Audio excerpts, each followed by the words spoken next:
Assalamualaikum warahmatullahi wabarakatuh. Yang terhormat, dosen penguji UKIN PPG dalam jabatan Angkatan 2 tahun 2023. Perkenalkan, saya Mega Fianti.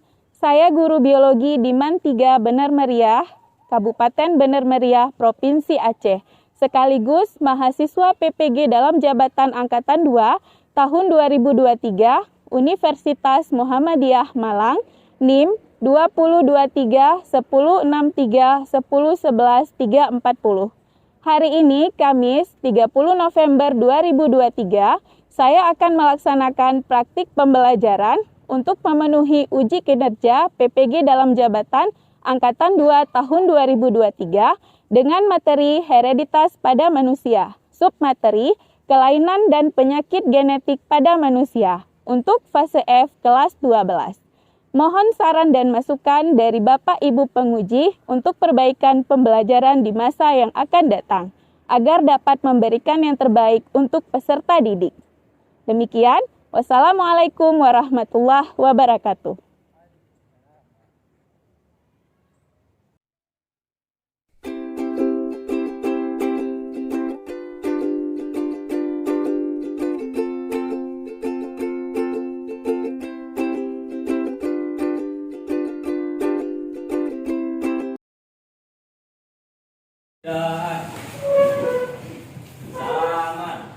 Assalamualaikum warahmatullahi wabarakatuh. Assalamualaikum warahmatullahi wabarakatuh. Lulusan. Bagaimana kabarnya hari ini? Alhamdulillah, luar biasa.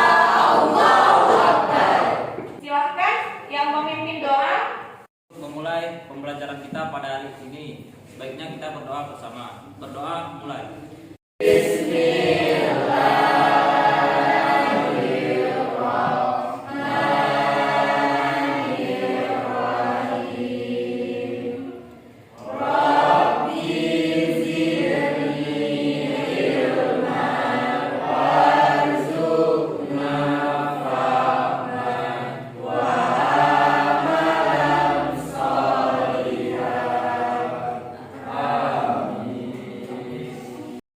Alhamdulillahirobbilalamin, kita sudah memanjatkan doa ya kepada Allah Subhanahu wa taala. Semoga pembelajaran kita hari ini mendapatkan ilmu yang berkah, ilmu yang bermanfaat ya.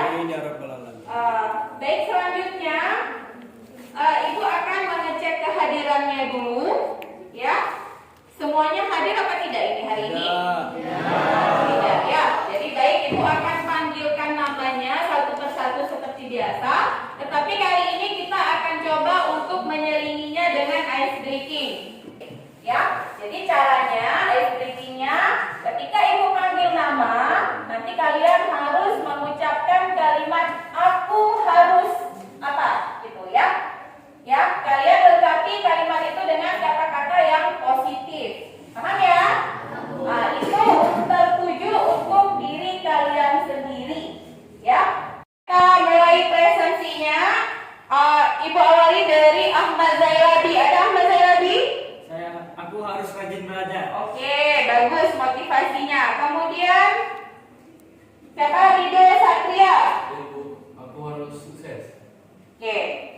Selanjutnya Yuli Larasati. Aku harus bersemangat. Oke, bagus. Kemudian yang terakhir Zihan Ramadan.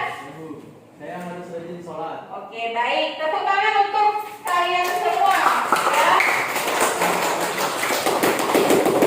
Ya, mudah-mudahan motivasi untuk diri sendiri itu bisa benar-benar menjadi motivasi untuk kalian untuk keberhasilan di masa yang akan datang ya. Hari ini kita masih belajar biologi dengan materi hereditas pada manusia ya. Jadi minggu lalu kita sudah belajar tentang materi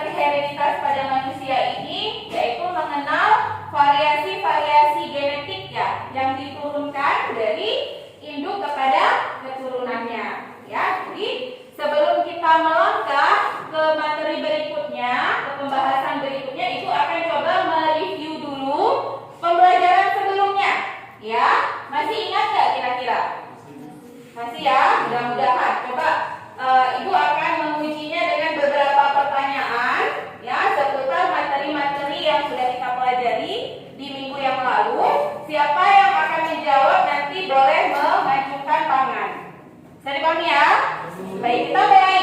Nah, kalau kemarin kita sudah belajar tentang hereditas pada manusia, tentang khususnya tentang variasi genetik yang diturunkan dari orang tua kepada anak-anaknya, Ibu mau tanya ini.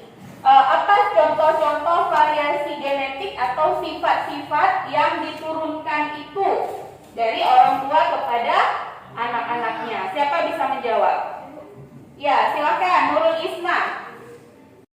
Lesung pipi, tangan kidal, bulu mata panjang, dan dagu membelah. Ya, antara lainnya tadi sudah dijawab oleh kawan kita. Ya, sifat-sifat fisik yang diturunkan dari orang tua kepada anak-anaknya. Nah, masih ingat nggak apa sih itu alel?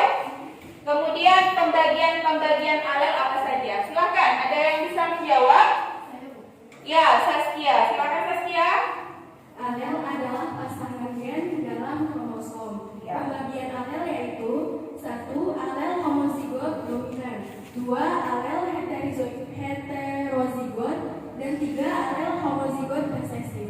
Ya. Kali ini pertanyaannya sangat berkaitan dengan pembahasan kita hari ini.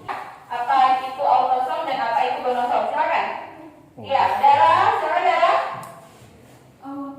Autosom yaitu adalah kromosom tubuh, sedangkan monosom adalah kromosom kelamin yaitu X dan Y. Ya, jadi ada autosom, ada gonosom. Di mana autosom itu adalah kromosom tubuh dan gonosom adalah kromosom kelamin. Nah, jadi lewat dua kromosom ini nanti sifat-sifat genetik dari orang tua atau dari induk kepada keturunannya akan diwariskan, yaitu tentang kelainan dan penyakit genetik pada manusia yang nanti ada yang diwariskan oleh autosom, ada yang diwariskan melalui gonosom. Oke? Nah, untuk mengawali pembelajaran kita hari ini, Ibu akan menampilkan sebuah gambar. Coba disimak baik-baik ya. Ini gambarnya Ibu yakin sangat menarik untuk kalian. Nah, ini dia. Ada gambar seorang figur. Nah, coba diperhatikan dulu. Kenal nggak kira-kira dengan figur yang satu ini?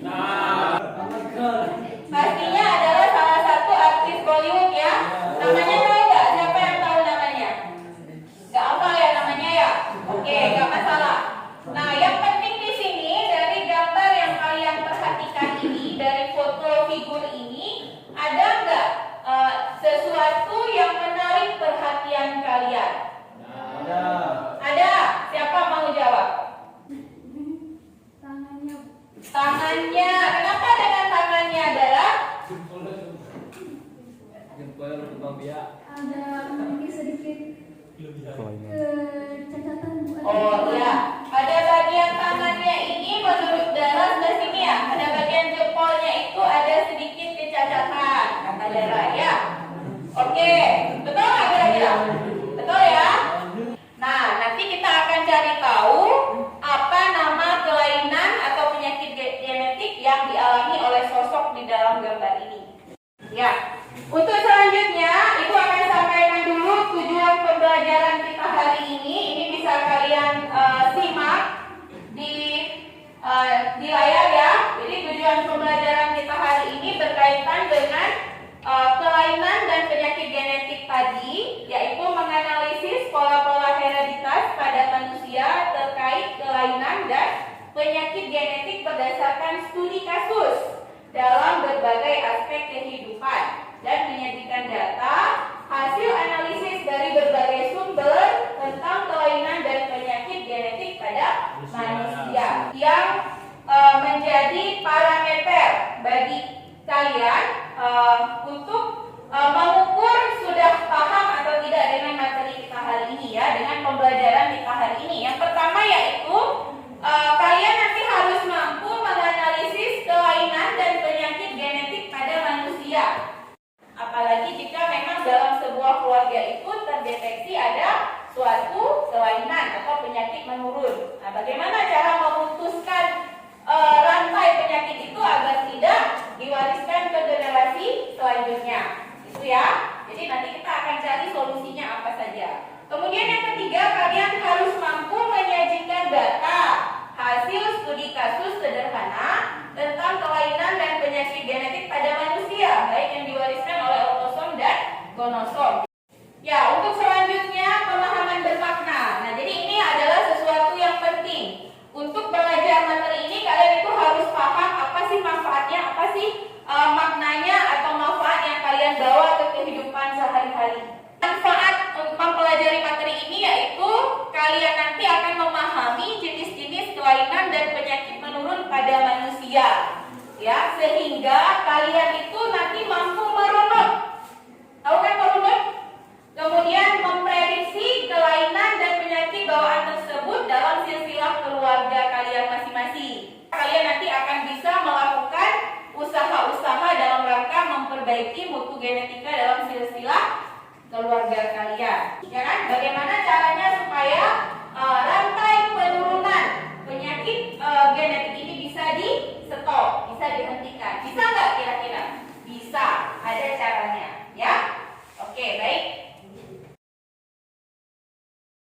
Berikutnya, untuk memulai ya proses pembelajaran kita ke tahap yang lebih jauh, kita akan saksikan dulu bersama-sama ada beberapa video yang akan Ibu tampilkan ya. Jadi coba kalian simak dengan baik. Posyandu bersama petugas kesehatan lain pada tahun 2008. Di dusun terpencil ini saya mendapat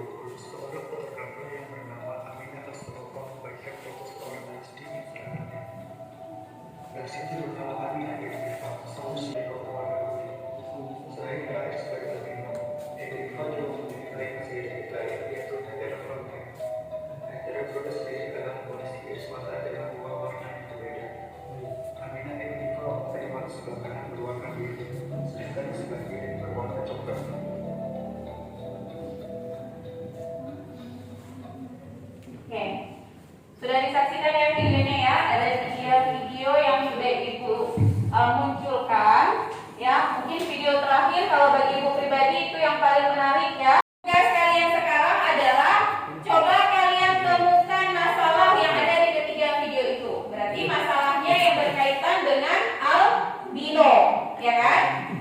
Informasi yang disampaikan tadi tentang kelainan genetik albino. Jadi coba kalian temukan permasalahan tentang albino tersebut, kemudian kalian tuangkan permasalahan itu dalam bentuk pertanyaan dan buat di Padlet 1. Kita akan coba lihat dulu yang pertama dari sana, dari sudut kanan sana. Punya Jeffrey ya Jeffrey. Kenapa di setiap orang albino penglihatannya rabun? Ya, pertanyaannya bagus. Mereka punya penglihatan yang tidak seperti orang normal. Ada yang tahu nggak kira-kira? Boleh memberikan tanggapan. Silakan, siapa yang mau menanggapi? Kekurangan pigmen atau melanin pada mata, Bu. Ya, menurut Rido, setiap orang albino itu kelihatannya rabun karena kekurangan pigmen. Lihat lagi pertanyaan yang lain. Apakah penyakit albino itu berbahaya? Ada yang bisa menjawab nggak kira-kira? Berbahaya ini dalam konteks apa? Menular atau tidak? Ya kan? Ya kan? Berbahaya di sini berarti dalam konteks menular atau tidak. Nah, apakah albino itu menular atau tidak penyakitnya? Silakan yang mau jawab tunjuk tangan. Berdasarkan persepsi kalian saja. Siapa yang mau jawab? Penyakitnya tidak menular, Bu, tapi bisa diturunkan ke keturunan selanjutnya, Bu. Seperti biasa pembelajaran kita jadi akan lebih seru nanti kalau kita akan bekerja dengan kelompok. Kalau sudah tahu kelompok mana posisinya, Ibu persilakan untuk langsung mengambil tempatnya, ya. Ya, posisinya boleh di sini kelompok 1, 2, 3, 4 boleh atau terserah kalian di mana posisi yang nyaman, ya.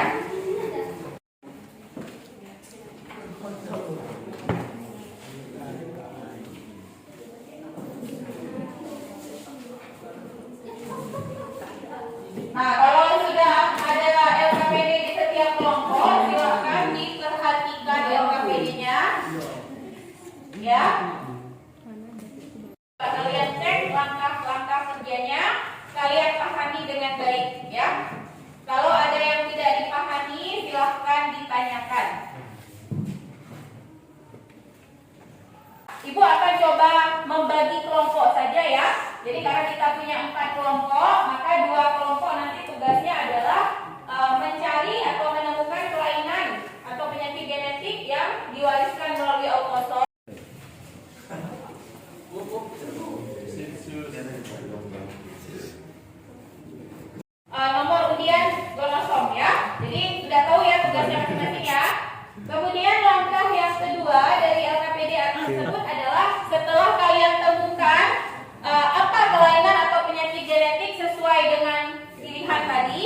Maka nanti kalian akan rumuskan pertanyaan kembali, ya, yang berkaitan dengan penyakit yang sudah kalian tentukan masing-masing. Jadi tidak lagi mengenai albino ini, paham ya? Jadi nanti silakan diisi di lembar LKPD-nya. Kemudian dalam mencari penyelesaian masalah ini atau menjawab pertanyaan ini, silakan kalian bisa mencari literatur dari sumber-sumber yang relevan ya. Tentukan tadi yang kalian sudah tentukan tadi itu tidak diturunkan secara terus-menerus kepada generasi berikutnya. Bagaimana cara menghentikannya? Ya kan? Jadi mungkin nanti untuk beda-beda penyakit atau kelainan itu mungkin beda-beda solusi yang bisa ditawarkan ya, solusi yang bisa didapatkan. Nanti kalian coba diskusikan. Nah, kemudian tugas terakhir kalian yaitu setelah kalian mengisi semua LKPD dengan lengkap, maka isi dari LKPD itu kalian coba tuangkan ke dalam bentuk PowerPoint interaktif ya. Jadi nanti kalian akan presentasikan di depan kelas dalam bentuk PowerPoint interaktif. Beri tepuk tangan dulu untuk semangat mengerjakan. Nah, baik, silakan dikerjakan langsung bersama dengan anggota kelompoknya masing-masing. Itu yang Butawar tadi nggak disebutin, yang gambar tadi. Itu nanti Saskia.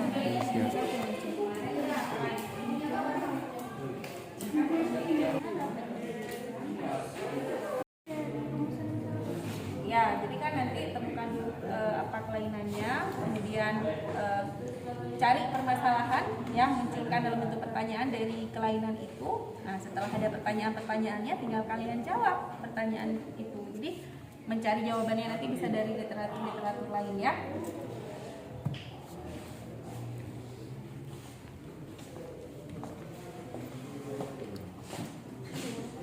Gimana, ada masalah?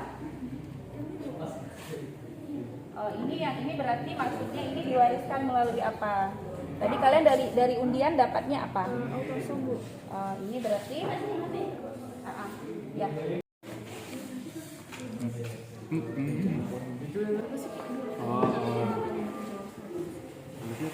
Ya, seperti biasa, kelompok yang tidak maju itu melakukan penilaian terhadap kelompok yang maju, penilaian peer assessment ya. Nah, jadi nanti diskusikan dengan anggota kelompokmu dalam memberikan penilaian untuk kelompok yang maju. Paham ya? Ibu akan bagikan dulu lembar penilaiannya.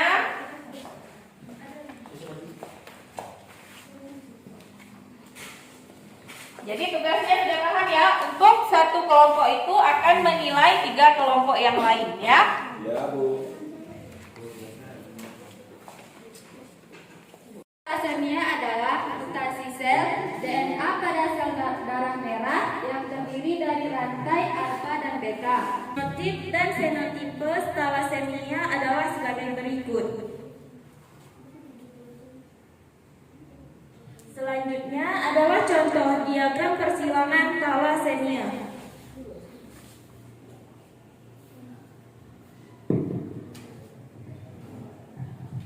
Selanjutnya pembedaan sel darah normal dan sel darah penderita thalassemia. Bagi teman-teman yang ingin bertanya, dipersilahkan. Saya ingin bertanya. Saya pernah mendengar tentang penyakit siklemia. Lantas, apakah perbedaan dari penyakit thalassemia dan siklemia? Perbedaannya yaitu terdapat pada sel darah merahnya. Kalau thalassemia, sel darah merahnya bentuknya tidak teratur, seperti gambar ini, dan siklemia bentuk sel darah merahnya seperti bulan sabit. Assalamualaikum warahmatullahi wabarakatuh. Waalaikumsalam warahmatullahi wabarakatuh. Kedua, ingin membahas tentang penyakit genetik yang diwariskan melalui gonosom atau kromosom kelamin. Apa sih contoh dari penyakit genetik yang diwariskan melalui gonosom? Contoh penyakitnya yaitu buta warna. Ini membuat penderitanya kesulitan melihat warna merah, hijau, biru, atau campuran dari warna-warna tersebut secara jelas. Bagaimana penyakit buta warna itu bisa diturunkan? Buta warna merupakan penyakit keturunan yang biasanya diwariskan dari orang tua. Umumnya penyakit ini diturunkan dari ibu ke anak laki-lakinya. Ingin bertanya, dipersilakan.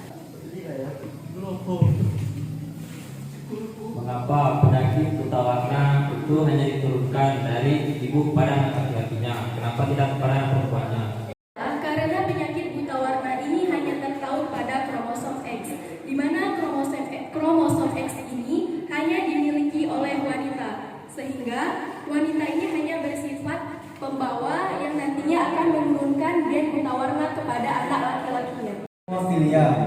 Hemofilia adalah suatu kelainan yang terjadi pada sistem peredaran darah manusia, di mana darah dalam tubuh tidak dapat menggumpal atau membeku dengan baik. Berikut diagram persilangan hemofilia. Sebenarnya hemofilia adalah penyakit yang belum bisa disembuhkan 100%. Setidaknya hingga saat ini, namun ada tindakan medis yang bisa dilakukan untuk menangani hemofilia agar dapat mencegah terjadinya pendarahan serius serta komplikasi penyakit lain. Bertanya dipersilakan. Coba jelaskan diagram persilangan hemofilia yang tadi ditampilkan. Jika perempuan hemofilia menikah dengan laki-laki normal, maka rasio fenotipnya adalah 25% perempuan normal, 25% laki-laki normal, 25% perempuan karir hemofilia, 25% laki-laki hemofilia. Assalamualaikum warahmatullahi wabarakatuh. Kami dari kelompok 4 ingin mempresentasikan tentang penyakit polidaktili. Adalah cacat atau kelainan bawaan yang membuat bayi lahir dengan tambahan jumlah jari tangan atau kaki. Berikut ini merupakan contoh diagram persilangan polidaktili. Polidaktili sulit dicegah karena penyakit ini tergolong kelainan genetik. Namun, ada beberapa upaya yang dapat dilakukan oleh calon ibu untuk menurunkan risiko janin menderita polidaktili. Ada teman-teman yang ingin bertanya, kami persilakan. Saya pernah mendengar istilah brachidaktili. Apa bedanya dengan polidaktili? Polidaktili yaitu kelainan bawaan yang membuat bayi lahir dengan tambahan jumlah jari tangan atau kaki. Sedangkan brachidaktili yaitu kelainan yang terdapat pada ruas tulang tangan maupun kaki sehingga membuat tangan maupun kaki itu pendek.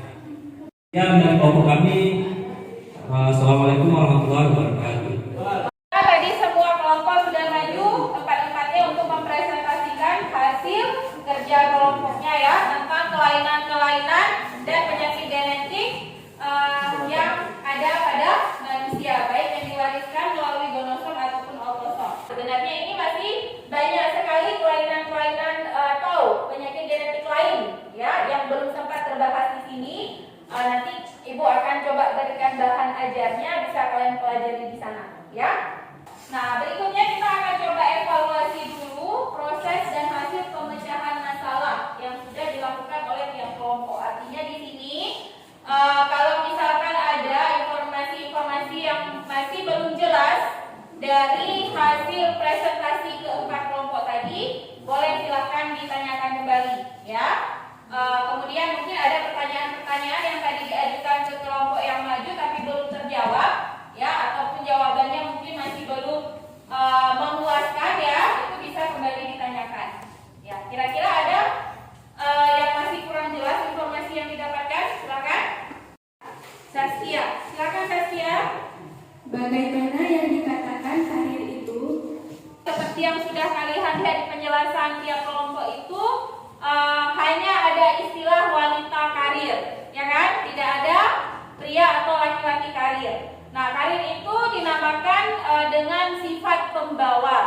Jadi hanya dimiliki oleh wanita. Artinya begini, kalau secara fenotip wanita yang mempunyai gen karir itu fenotipnya normal. Kita akan coba refleksi proses dan hasil pemecahan masalah ya. Jadi ibu sudah bagikan link Google Form yang ada pada grup ya, silakan dibuka.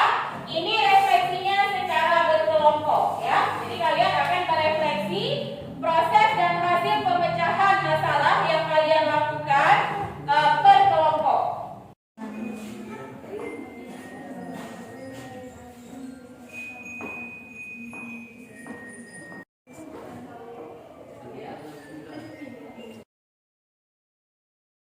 Ya, berikutnya kita sudah sampai sampai di kegiatan akhir pembelajaran kita ya. Jadi kita akan coba menyimpulkan hal-hal yang sudah kita pelajari selama pembelajaran ini. Siapa nih kira-kira di antara kalian yang mau menyimpulkan? Kesimpulannya yaitu penyakit genetik tidak dapat menular, namun bisa diturunkan kepada generasi berikutnya. Tetapi hal ini bisa dihindari dengan penanganan yang tepat, agar generasi berikutnya dapat terbebas dari penyakit genetik. Kesimpulannya adalah kelainan genetik bisa diwariskan kepada keturunan melalui gonosom atau oktosom. Kesimpulannya yaitu gen karir pada wanita bisa diwariskan kepada anak laki-lakinya. Dengan beberapa kesimpulan ya dari hasil pembelajaran kita hari ini. Ibu rasa kesimpulan yang kalian ambil itu tadi sudah mencakup keseluruhan materi yang sudah kita pelajari. Nah, berikutnya ini kita akan coba refleksi dulu ya. Bagaimana perasaan kalian setelah mengikuti pembelajaran ini? Jadi cara refleksinya adalah kalian bisa memilih salah satu angka ya seperti yang ada pada layar ini untuk mewakili perasaanmu. Jadi kira-kira perasaanmu setelah mengikuti pembelajaran ini ada di angka berapa? Gitu ya. Kemudian nanti kalian akan mengisi Padlet 2 yang sudah Ibu bagikan di grup. Ya, sudah muncul ya di layar yang masuk Sukma angka 8. Menyenangkan. Baik, silakan. Kita tunggu selama 1 menit. Mudah-mudahan kedepannya kita masih bisa terus melakukan model pembelajaran seperti ini ya. Ini juga bisa terjadi karena kerjasama kalian yang solid di dalam kelompok. Dan akhir kita di pembelajaran, kita nanti akan melakukan evaluasi diri ya melalui penilaian self assessment. Ini kan sudah terbiasa kalian lakukan ya, menilai